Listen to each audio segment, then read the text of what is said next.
ఈ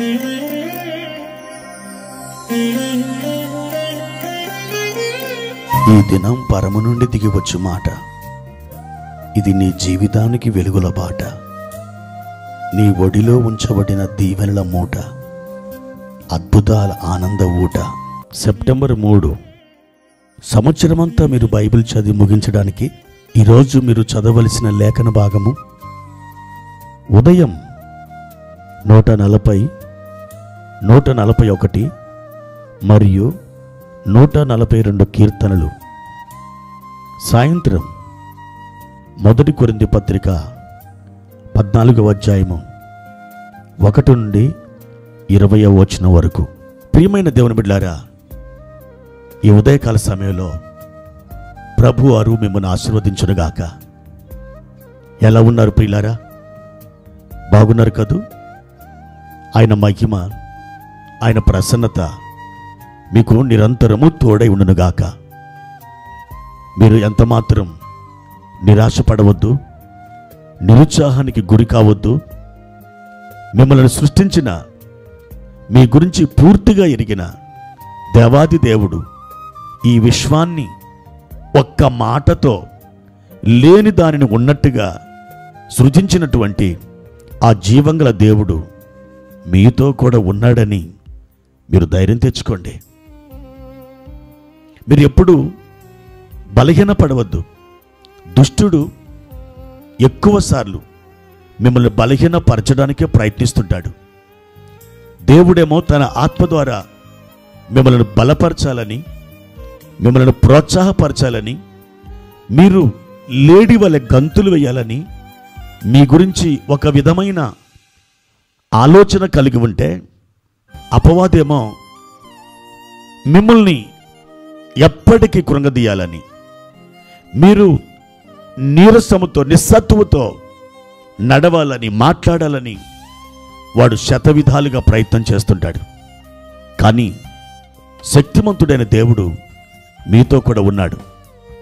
ఈ దినాలలో జరుగుతున్న పరిస్థితులు, మీరు చూస్తున్న వార్తలు, వింటున్న మాటలు మీ హృదయంలో ఒకంత భయాన్ని, దిగులును కలిగిస్తుండవచ్చు.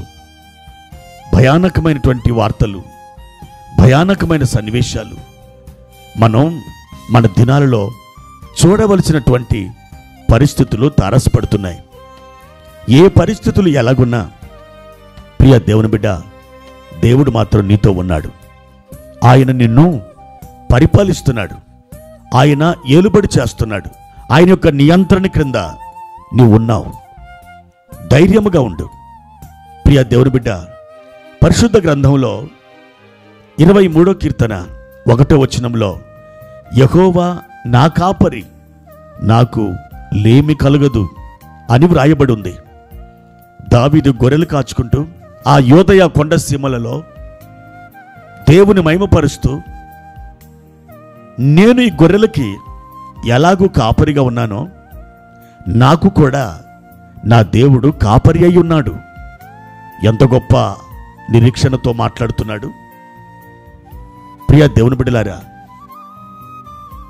ప్రభు అయిన యేసుక్రీస్తు నీకు కూడా కాపరి అయి ఉన్నాడు.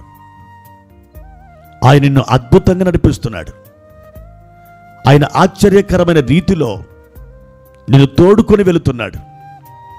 ఒక గొర్రెల కాపరి తన మందకు ఎక్కడ మేత దొరుకుతుందో తనకు తెలుసు కాబట్టి ఆ చోటుకు తీసుకెళ్తాడు. ఎక్కడ నీళ్లుంటాయో, ఎక్కడ వాగులుంటాయో తనకు తెలుసు కాబట్టి వాటిని మెల్లగా నడిపించుకుంటూ వెళ్తాడు. అవి సాయంకాలం తమ దొడ్డికి వచ్చేటప్పుడు వాటికి ముందుగా ఆయన చక్కగా నడుచుకుంటూ వస్తాడు. అవి ఆయనని వెంబడిస్తుంటాయి. అవును దేవుని బిడ్డ, ఈ దినమంతా కూడా దేవుడు ఒక కాపరి అయి ఉండి నిన్ను అద్భుతమైన అనుభవాల గుండా తోడుకొని వెళ్ళబోతున్నాడు. ఈరోజు శుభకరమైన ఆనవాళ్ళని నీకు దేవుడు ఇవ్వబోతున్నాడు. ఏ వార్త వినడం నీ చెవులకు ప్రీతికరమో ఆ శుభ వచనాన్ని నీకు దేవుడు చెప్పబోతున్నాడు.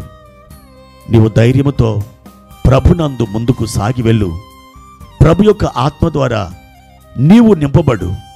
ఆయన సన్నిధిలో ప్రార్థనాపూర్వకంగా కనిపెట్టుకొని ఉండుము. దేవుడు నీకు తోడేనుగాక. ప్రార్థన. పరిశుద్ధుడా, ప్రేమ కలిగిన తండ్రి, మీ ఉన్నతమైన ఘనమైన నామానికి వందనములు చెల్లించుకుంటున్నాం. మా దేవా, ఈ ఉదయకాల సమయంలో నీవు మాకు కాపరిగా ఉన్నందుకు వందనాలు. మమ్మల్ని భద్రపరుస్తున్నందుకే వందనాలు.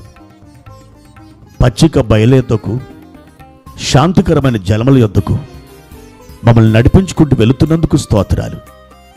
మా ప్రియులని అద్భుతమైన నిరీక్షణతో నింపి వారిని దీవించి బలపరిచి వర్ధల చేయమని యేసుక్రీస్తు నామమున ప్రార్థించి వేడుకుంటున్నాము తండ్రి. ఆమెన్.